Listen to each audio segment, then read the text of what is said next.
How to add ETH for network fees on MoonPay. Hey everyone, welcome to our channel. In this video, we will learn how we can add ETH to cover the network fees on MoonPay. So make sure to watch the video till the end. Now to cover network fees on Ethereum using MoonPay, launch MoonPay first and log into your wallet.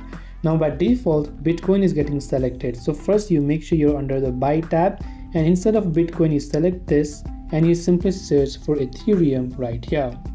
Now once you select Ethereum, you can simply enter the amount in USD that you want to buy in minimum for Ethereum right here, and then you can just select the next option right here.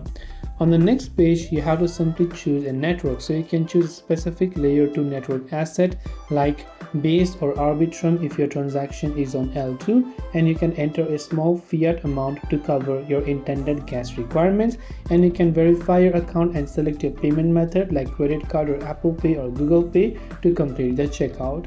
This way you can add ETH for network fees on MoonPay. Hope this video helped you. Thank you for watching and see you in the next video.